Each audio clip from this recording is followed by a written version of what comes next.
Today we've got a number of different things happening.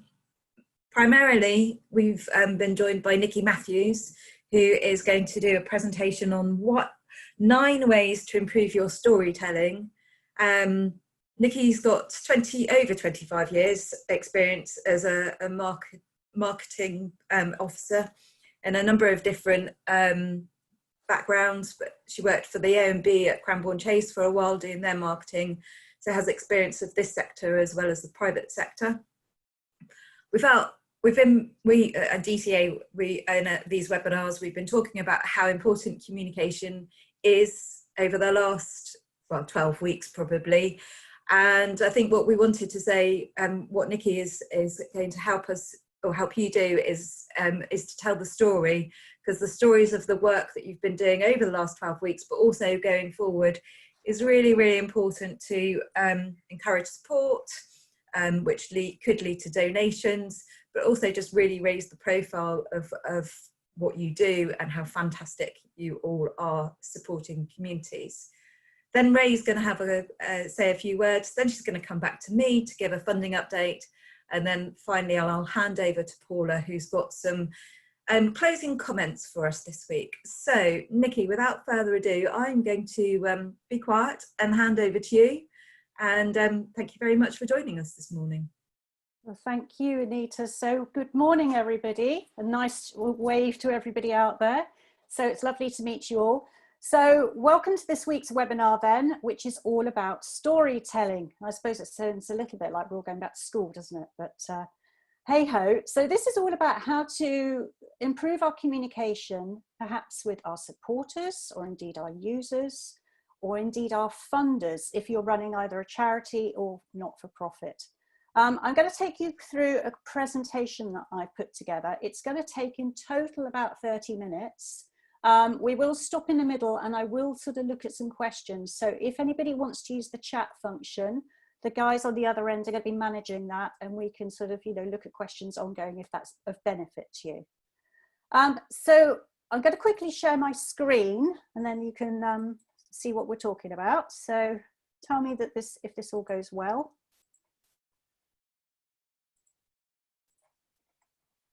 Does everybody see that? Hands up. Hurrah, fantastic, thank you. Okay, so onwards then. So quick presentation. I suppose we're all talking about storytelling, and I suppose the important thing to convey really is that often in not-for-profits or charities, but in business as well, you often have more than one person who's actually managing your communication channels.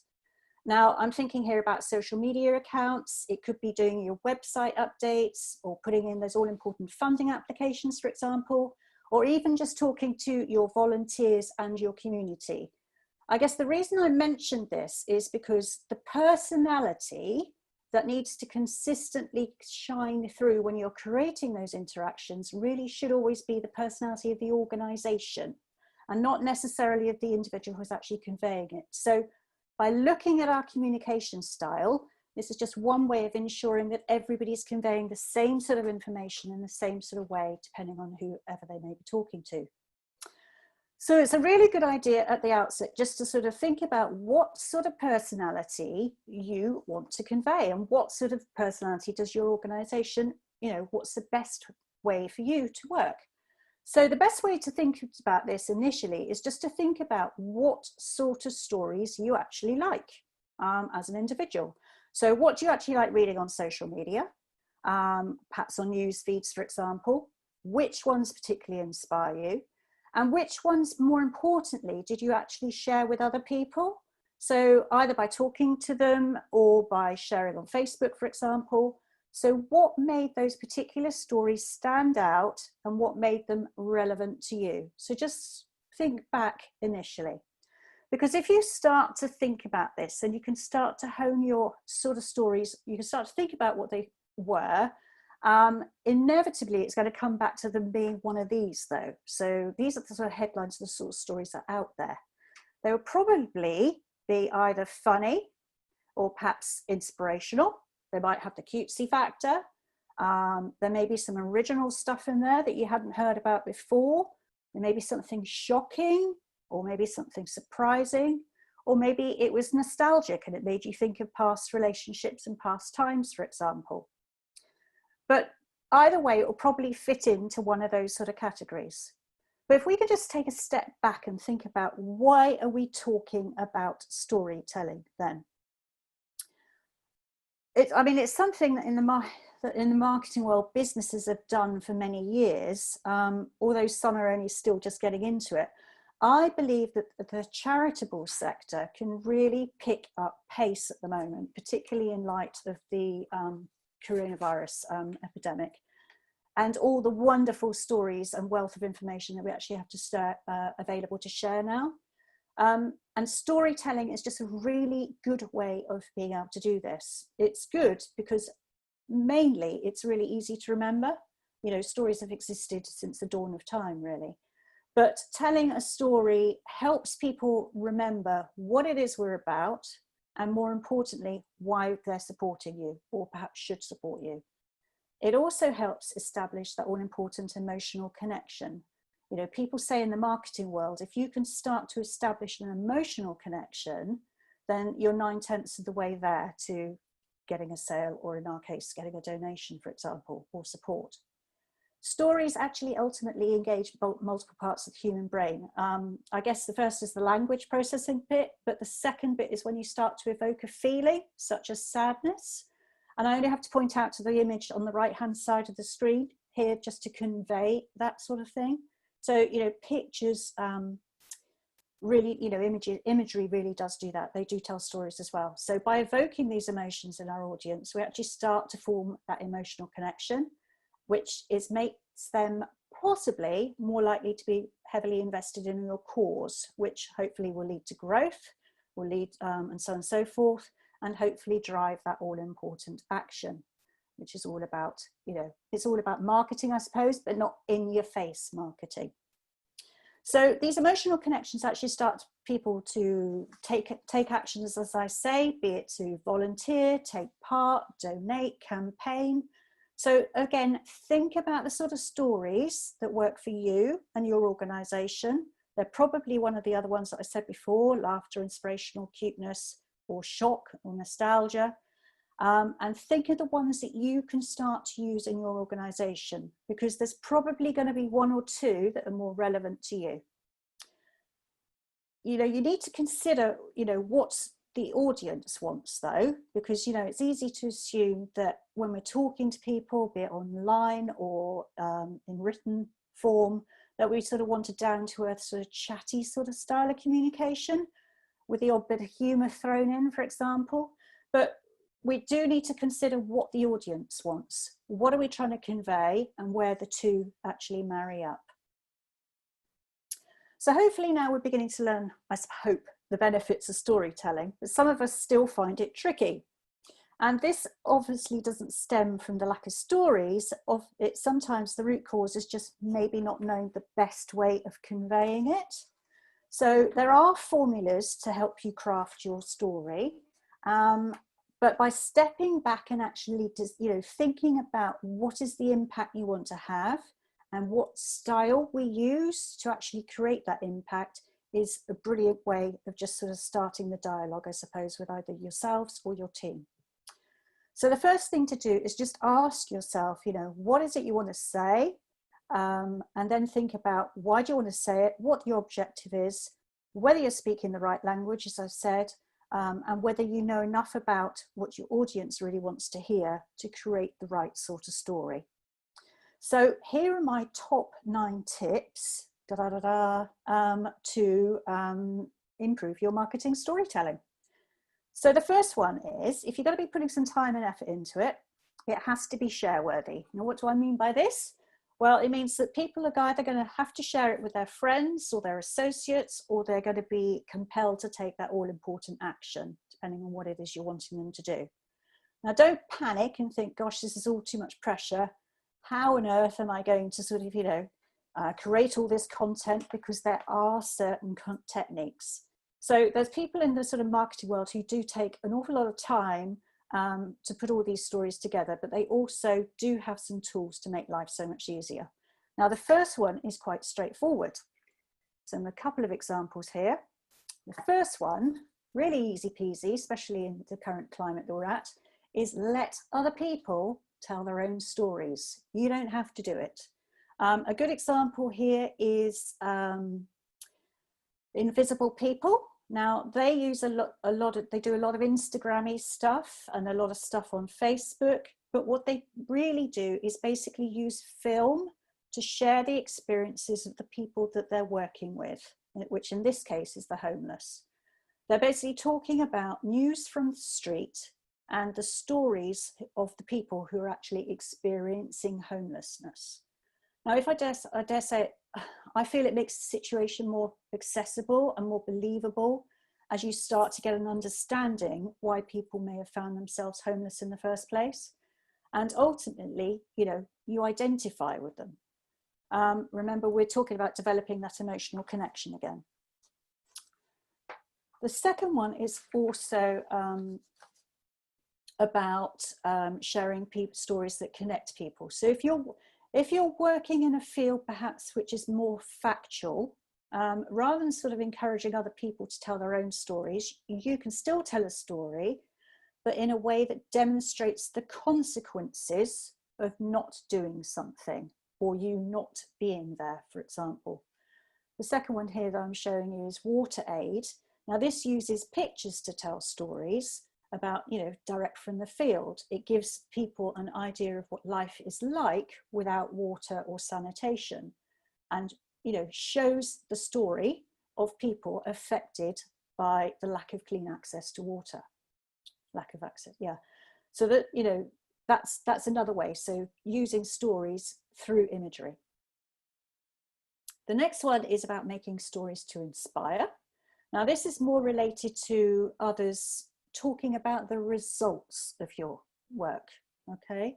So, or you talking about the results of your experience in charity.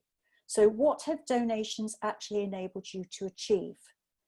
Charity Water, sticking with the water theme here, is a typical example. They dedicate their stories to the experiences of what they've managed to do by bringing clean water to the people around the world. So consider what you've achieved and then think about how you can create a story that works with where you are now, and what the overall impact has been, which should be inspiring. 5 is all about this is probably the default one. This is the one we're all familiar with, and this relates to compelling people to act, to take action, to fundraise, to donate, to advocate for your cause, to take part, to donate with time or money. One way of doing this, though, is to demonstrate how different donations, I'm talking different amounts, could actually work with your cause or your community. I suspect we're all familiar with, you know, the £5 buys materials for an African school for a week, for example. So perhaps sort of look at your charity and think about what it is you're trying to achieve, and just wonder for a second if you can chop it down into 10, 20, £50 donations. What would you be able to do with those donations? Think about it in terms of, like, it's a bit like the Buy a Brick campaign that you sometimes see schools adopt when they're trying to develop sports halls, for example. So storytelling is all about showing rather than telling. It's softer, as I say. So, you know, the techniques of storytelling haven't changed, but we do have so many better ways to deliver it nowadays. So I mentioned about the dog picture earlier on, and they say a picture's worth 1,000 words, but imagine the impact you can have if you also use moving pictures and also voice. There are so many more opportunities, what with smartphones and tablets and so on and so forth, to take quick little videos. It doesn't have to be about you, as I say. It could be volunteers delivering something to the door, that person saying a few kind words, somebody demonstrating how they use your service in some way, or another demonstrating and talking about how their lives have changed or improved as a result of that. So try and use social media tools and smartphones, videos as much as possible. It really does not have to be perfect. I cannot stress that enough. People really do like more originality rather than sort of slick presentation, because it's more authentic ultimately. So the last one here, number 7, is talking about using descriptive language, because if you can start to use language that focuses on imagery and sensory details, so your audiences start to relate to you in some way, the more the merrier. Jazz it up is what I'm trying to say. So don't just say a child is hungry, for example. Explain about the amount of food they actually have to live on each day, and then perhaps compare it to what an average person in the Western world may live on, for example. So overall, remember that sharing your stories can be as simple as behind the scenes videos, sharing activity from day to day, what you're doing out in the field, sharing what your volunteers are getting up to and doing, or sharing news also about what's going on in the community. Overall, this is really going to start to demonstrate that you are at the forefront of current news and that you really have a finger on the pulse of current topics. So, Anita, just before I run through some more examples, can I just check everybody's okay with all of this? Can I have a show of hands or ups or downs accordingly? And are there any questions that anybody has raised particularly? There's 2 hands raised. But there's no questions in the chat. If those 2 people that have raised their hands, if you've got questions, you just bung them very quickly in the chat. Or if you're happy, then... I think it's hands raised as a thumbs up instead of, yeah. No thumbs down. No thumbs, all thumbs up and hands and no questions. So that's, that says it all really, Nikki. Okay, well, if anybody's got questions relating specifically to them because they feel that they have an unusual scenario or something, then now's, pop it in the box and we'll come back to you. So back to some more examples then, because I just think this is a really important way of how to demonstrate what other people are doing. So shelter, we're all familiar with, again, about homelessness, is all about letting other people know their own story. So it's important to point out, and I think this is really important, some of this stuff can be anonymous. You don't have to, it doesn't, if somebody's sharing a story, particularly if it's emotive, it can be a bit close to the bone. So make it anonymous. They don't even have to be seen. It could be, so there are creative ways to get around that. For instance, this person they're talking about, which is my example, is talking about a gentleman who's lost his job, who as a result, you got into some debt, then lost his home and ended up being homeless and needing the services of shelter. The story clearly explains and demonstrates in an emotional context, what he went through and makes us identify with their cause more profoundly. And I think particularly with the COVID situation, we're increasingly mindful that everything is so much more precarious. And this story particularly demonstrates that. So that's how shelter is using storytelling, but in a very human context. Now, if we're looking more close to home, Dorset Mind, I'm sure many of us are familiar with, is a great example, particularly close to my heart, having supported them in business over the last year. Here they're talking about the results of a person who's actually benefited from the service. But interestingly, it's in the words of one of their volunteers who actually works as a befriender and what she gets out of working with Dorset Mind as a volunteer.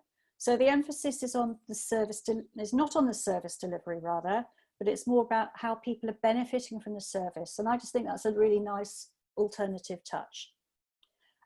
Going back to WaterAid, so we talked about how WaterAid use pictures to tell stories. Now, in this case, they've used a picture of a group of musicians and actors who've travelled from a local village to teach locals about the practices of hygiene, hand washing and use of soap in relation to the COVID situation. Now, the reason I've chosen this one is because they've used a very simple picture. It's not stylized at all. It hasn't even got anybody's faces in it. But with the words above, it really conveys a beautiful story. And, you can almost feel the hot African sun bearing down on you from that picture. So it's just, thinking about the anonymity again, there are ways to be creative. So here are some quick wins, because I know it all sounds still a bit daunting. Maybe you're still thinking this is all going to take an awful long time and effort. But as I say, The use of smartphones is paramount, but also do consider other tools available, such as video clips.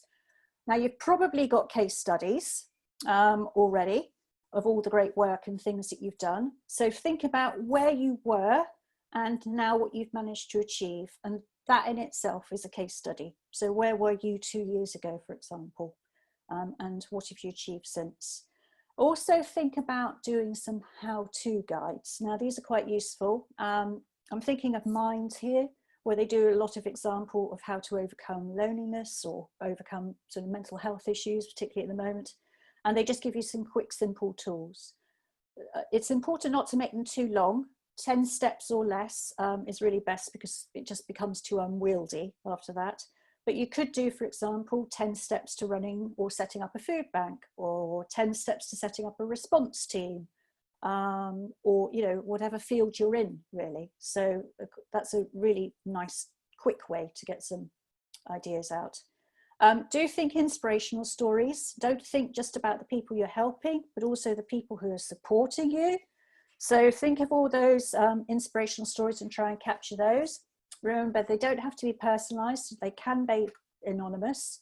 Do involve people like guest speakers. There will be others who, you know, are invested in your cause, but perhaps can't be involved on a day-to-day basis, but may be interested in sharing some insight for free. So I'm thinking here of local businesses sharing information in exchange for a mention, perhaps, this being a prime example of that at the moment.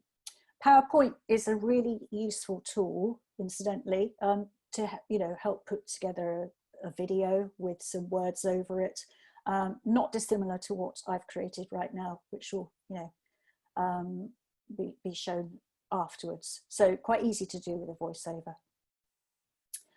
So as I say, imagery is really vital. It's the way we obviously absorb information nowadays. You know, everything is so fast paced, you know, we don't have time to drill into the detail unless we want to know more. So imagery is really paramount. So remember those volunteer stories, as I've mentioned. A quick win is to ask people for a testimonial.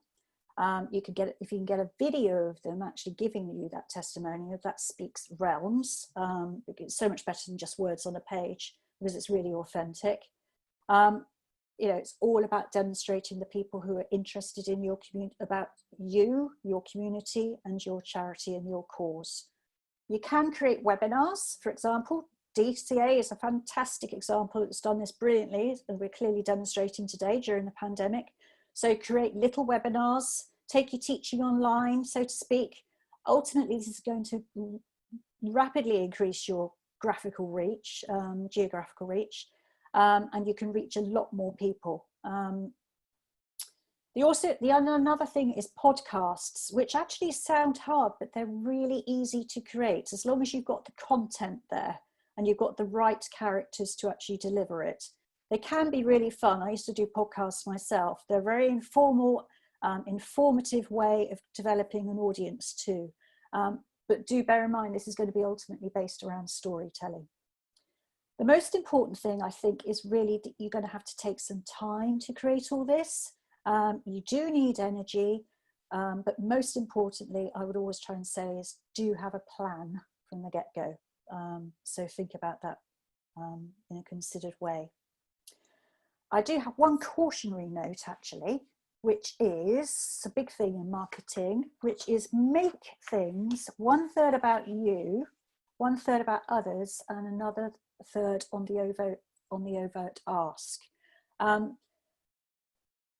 I guess what I'm saying is, in the past, there's been a tendency for people to say, support us here, donate there, we're doing this work, we're trying to raise funds for this event, come to us, volunteer. It's all very demand heavy. If you find on your social media or on your website that that is what the tone is of your communication, I'm afraid you could possibly put people off. So try and balance it into thirds. It's just a really good technique, I think. So try and think, for example, I'm thinking maybe of village halls here. It could be that you host other groups, the local school, for example.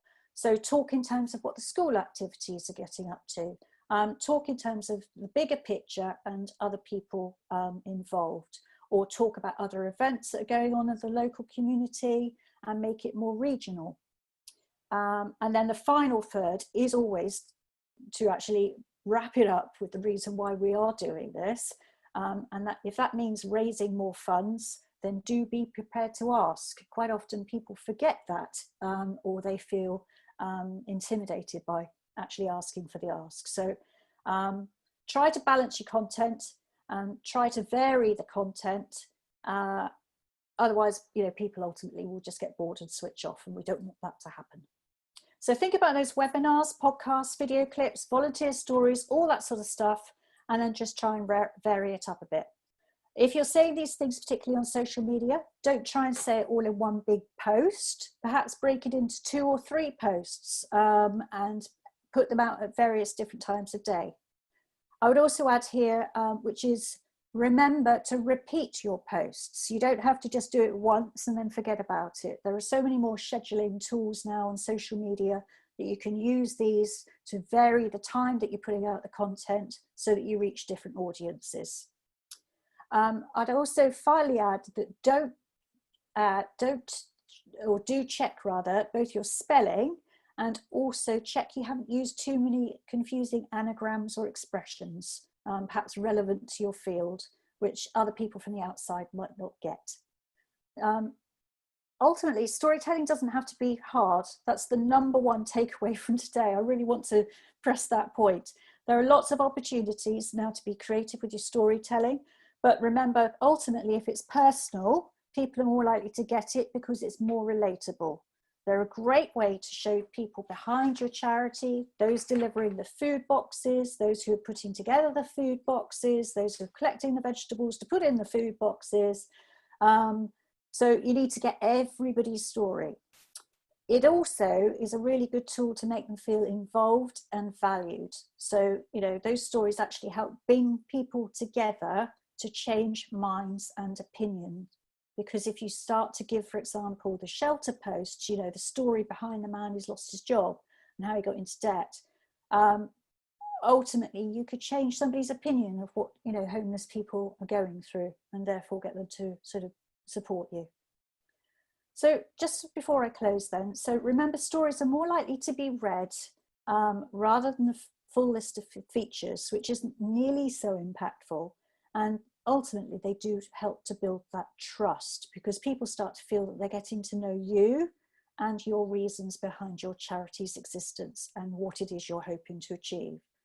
So think about why your charity was set up in the first place, because there's a story there.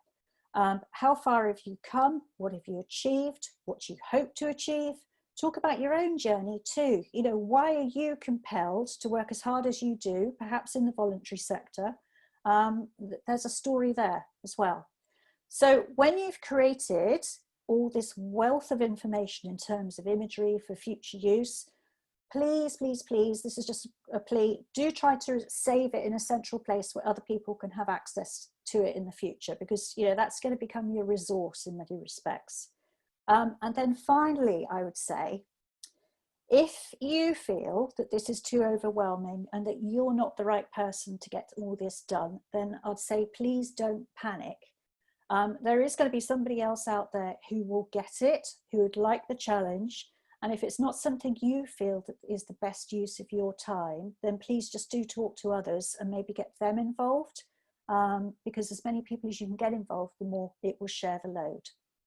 So I hope you found this all useful. I hope that you've got some ideas to share with your team. Just some quick tools to sort of think about. And remember ultimately that, if you start taking those little baby steps, that they're going to turn into bigger steps and strides in the future. So, good luck. It's really not as daunting as hopefully, I hope I haven't made it too daunting anyways, is what I'm trying to say. So if there's any questions, Anita, we're happy to take them now.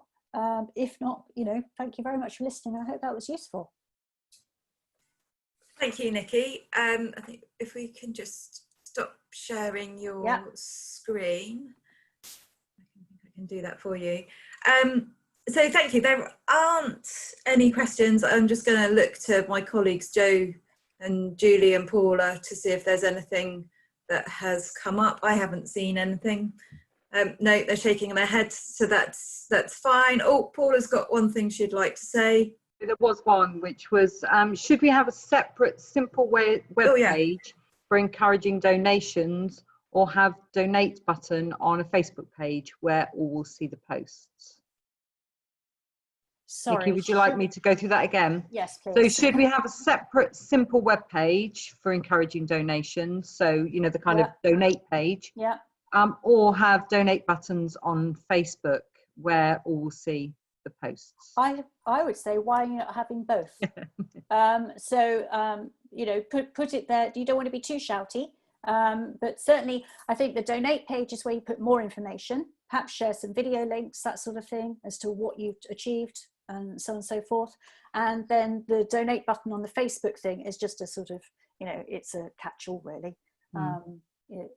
So I would have both.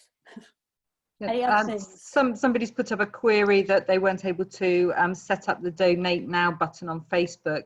If you do have any problems like that, always come back to us with an inquiry. You'll see our inquiry link on our website, and we can have somebody come back to you, or call our helpline and somebody might be able to talk it through with you. I think, David, you wanted to say something.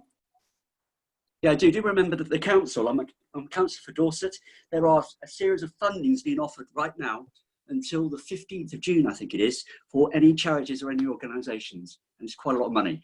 So get stuck in if you can. It's on the Dorset Council homepage. Then we're going to give a funding update at the end. So that's definitely one of the ones. So thank you, David, for mentioning that. We're going to make sure everybody knows about your funding. Joe? Another question here. What are the best vectors or different social media, etc., to reach particular audiences? Which are the best sectors to... Vectors. Vectors. So which are the best, for example, does Facebook work better for some charities, or is Twitter best for another? Or Good point. I was talking about this with a work colleague yesterday who was talking all about doing social media, a Twitter setup page for divorce and legal separation, which is interesting because I don't believe if you're going to get divorced or anything, I'm going to slightly go off on tangent here, that you're going to be on Twitter. I think you're probably going to be more on social media, which would include perhaps Instagram, but more importantly, probably Facebook. The important thing is, there are so many channels out there now, and we can just think of 5, but if we were to look at it, probably there's more like 550 different routes that we could talk about. Choose the one where your audience is on. Okay, so rather than concentrate on one or 2 where your audience are, rather than be everywhere and do a scattergun approach. So Nikki, is there any kind of help in working out which audiences tend to use which social media? I think you have to ask them, but if it's probably family orientated, or I'd say older generation, it's probably Facebook. Twitter is more of a news feed, so it's useful for sort of updating more, but in terms of content, it's probably less so. But Instagram, if you've got visuals, you should be on Instagram. So it depends on A, what you can do in terms of, you know, content, but B, also on where they are. But I think generally speaking, if it's millennials now, they won't be on Facebook. They'll be on Snapchat and other places like that. So dare I say it, anybody sub 40 will be on Facebook. And one last question, Nikki, was to do with banners. How useful are banners? I'm assuming are on websites. Banners on websites, if you mean just across the strap, to do the strap line across the top. So this is physical banners. Pull-up banners. Physical banners. Sorry, Chris. So not online, but actual, like I've got behind me. Yeah, that's right. Yeah, out in the open, on railings and that sort of thing. Oh, okay. Nowadays. Sorry, thank you, Chris, for clarifying. They're very useful. They're cheap as well. I mean, £60, you could get one printed. Obviously, you've got to pay for the artwork. £25 even. Less, yeah. Okay. So they're very, very reasonable, which I think makes them a little bit disposable, which is a bit uneco, but you know, there we go. I'm not a fan of banners hanging from railings, but that's just a personal thing. If they're put up for a purpose and then taken down, that's terrific. Otherwise, I just feel like you're littering everywhere. But they're very useful, very effective, very reasonably priced. So I'd say use them. Okay, so I was going to wind that up now, but I've just seen Jo stuck her hand up. So very quickly, Jo. Just a note to think about banners if you are going to put them up against railings, depending on what size they are. If you've got a particularly pedantic town council or planning authority, they will ask you to remove them because they are actually, they will contravene planning application when it comes to adverts and the size of the banners. Thank you, Jo. You got a thumbs up from the councillor, so that's a good one. Thank you. Right, I am going to hand over to Ray, who is our marketing and communications, I hope I've got your title right, person. Just to see if she, well, because we thought it'd be quite useful to let her have a few words since she is our local expert. So Ray, over to you. Hello, thank you, Anita, and thank you, Nikki. That's awesome, really useful pointers. And like Anita said earlier, that will the presentation and everything will be available online later. So I just wanted to sort of link in with what Nikki said, but also talk about sort of wider communication, really. So where the theme here has been storytelling, overall, that is just to do with communication, and communication is just vital at the moment as we're all trying to recover together. There's so many different types of people out there to sort of bear in mind.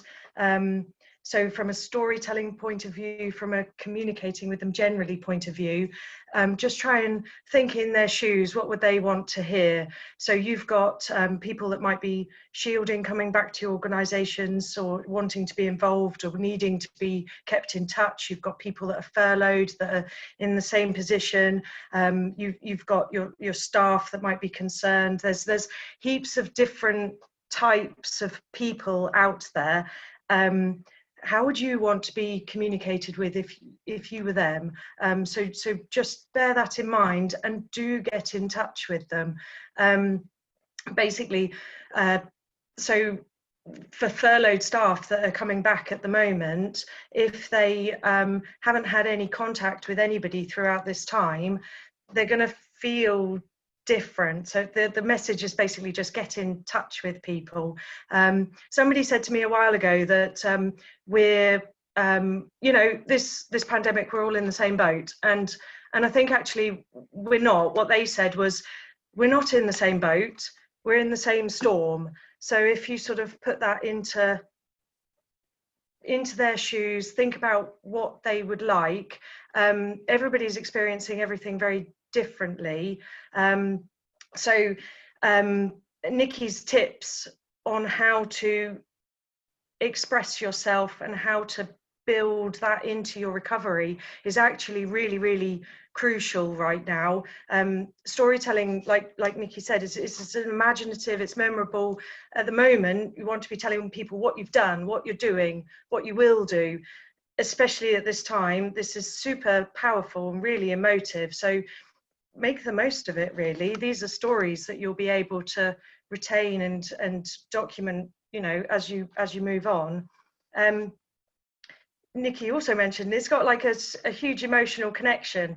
If a lot of this might seem quite overwhelming because it is marketing, but if you break it down and you actually think, drop the marketing term and you think of it as almost like a friendship.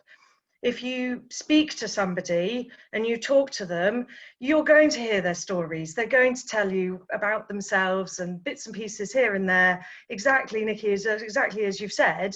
And if, you know, whatever you hear from them in that first snippet, you will decide whether you want to be a friend with them. So just in friendship terms, if you decide, you know, actually, I'd like to build a relationship with that person, that's exactly the same thing for your brand and your organization. It's exactly the same. So don't think of it as this big, all-encompassing whatever. It's literally just an emotional connection that you're trying to build with your staff and your volunteers and anybody that you come into contact with. So, you know, one of the things that you highlighted was, out of all the stories that you've heard and you've seen here, there and everywhere, which one did you share? So we know that our brains are hardwired to remember this. And if you, obviously this is the second marketing type webinar that we have done. Last time we talked, it's all just basically about rallying people to your cause. So make it easy to understand and remember. It is as simple as that. And I would add one top tip, to just get out there and do it as well, just to say, you know, use what you've got. There are so many opportunities and avenues and apps and programs and everything, and just use what you have. There are lots and lots of other things that you can do, but just emails, using your phone, social media, start that conversation, just get the ball rolling, and people will, you know, especially with social media, say, if people use social media, then they will feed back, and then that will help you in the future. So it's almost sort of self-driving content. You can keep that conversation going. And at the moment, we are all doing this together. So whilst we're in this phase, just build it up and essentially just do it. And like Nikki said, there are people out there to help you with these things, and ask people, get help. We will be here. You also alluded to putting some other bits up online as well. We shall be doing that, and we are all here to support well, each other, really. Yeah, that was all I wanted to add, really. It's not really adding, it's just sort of remembering that the communication is a wider thing that is vital for our recovery, really. Yes, that's it. That's all I wanted to add. Sorry, rambling. I'll pass you back over to Anita. Oh, I think Nikki's got, I think Nikki just wants to come in, and then I'm just gonna, so Nikki, quickly. Yeah, very quickly. Can you hear me? Yeah. I just wanted to say I am going to be producing a couple of other videos as well, which I will be giving to DCA to host on YouTube probably in the next week.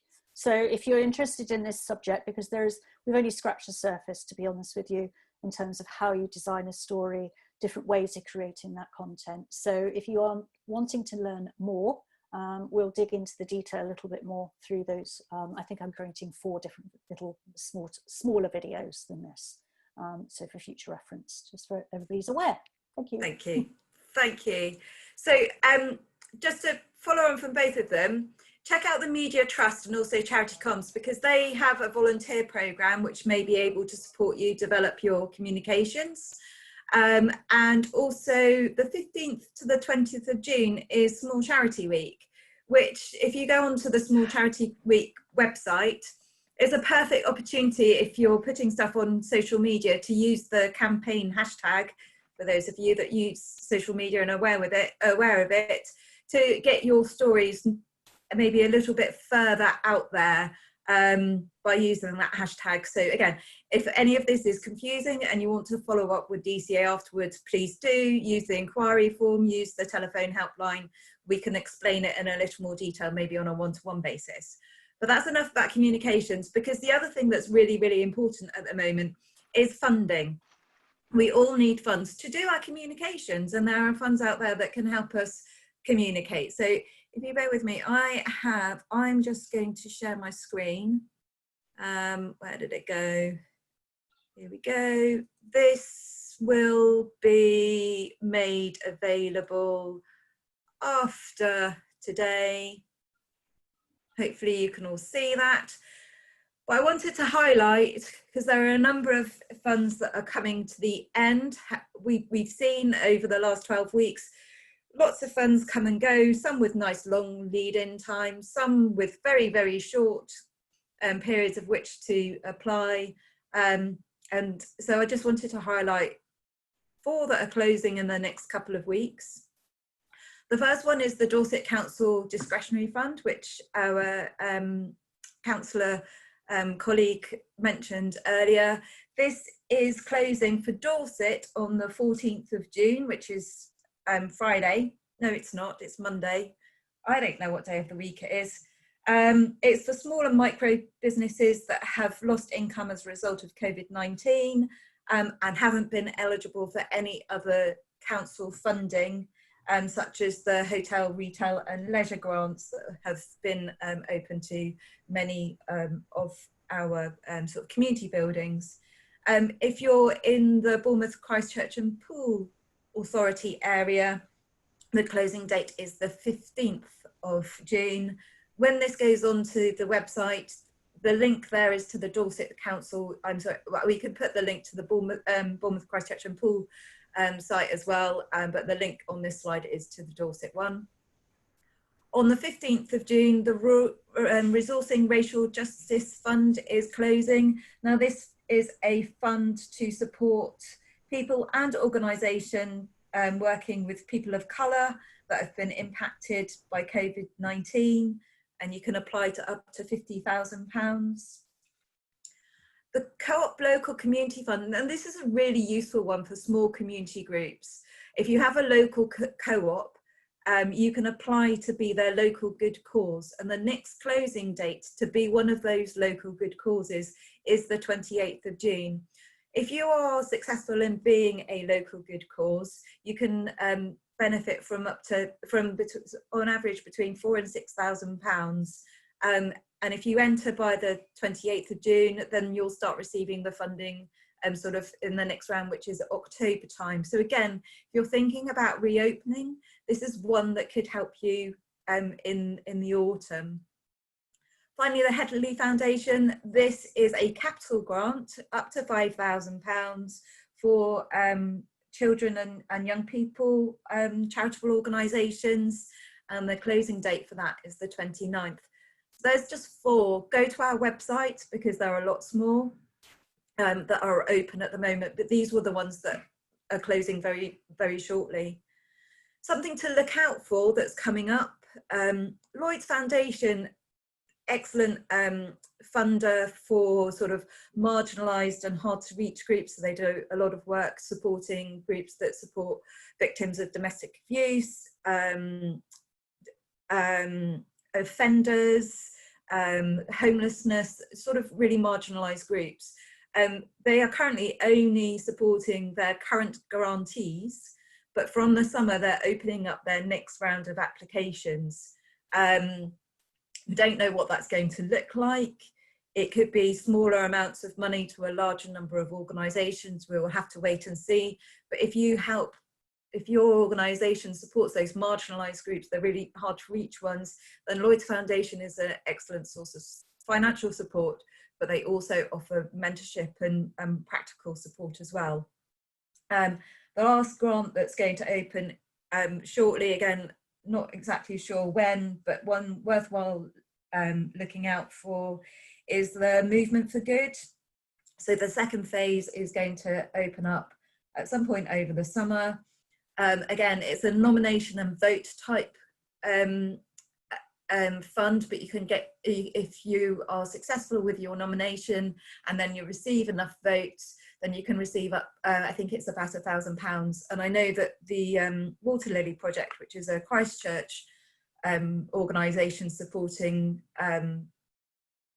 vulnerable women, so women that are victims of domestic abuse or homelessness and other sort of situations, were a recipient in the last round. So again, it's a worthwhile source of support for not a lot of work, but also as a result not maybe such a great amount of money. The last thing, I'm going to stop sharing. The last thing was this morning, I don't know whether it was this morning or last night, in my inbox, there was a reminder that actually we don't, as organisations, if you're eligible to claim gift aid, there's a lot of gift aid donations that are not necessarily being reclaimed. I haven't worded that very well.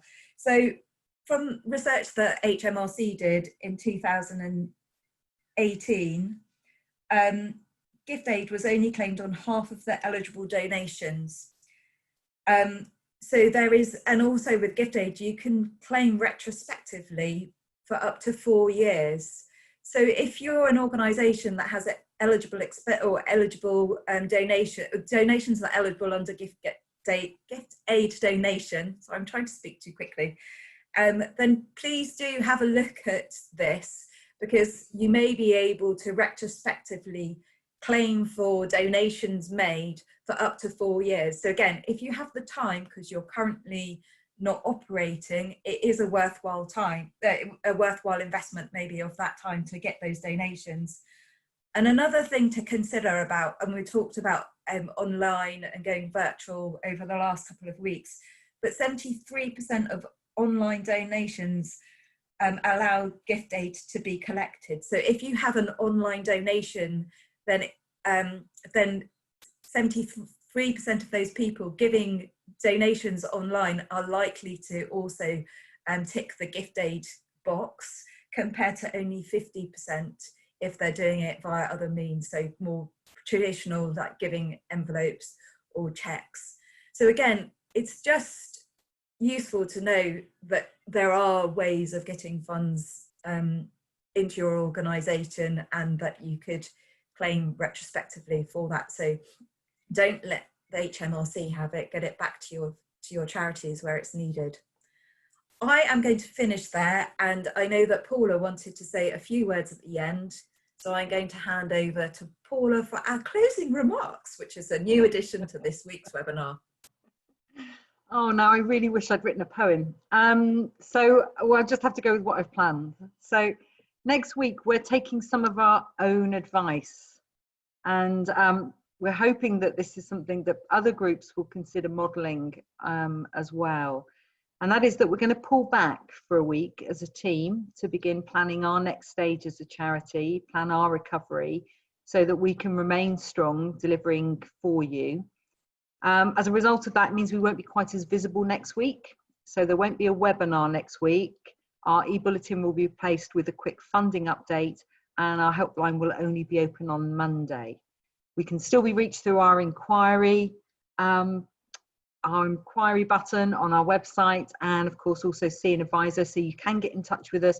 So don't think you can't reach out to us. We're just not going to be as front facing as normal.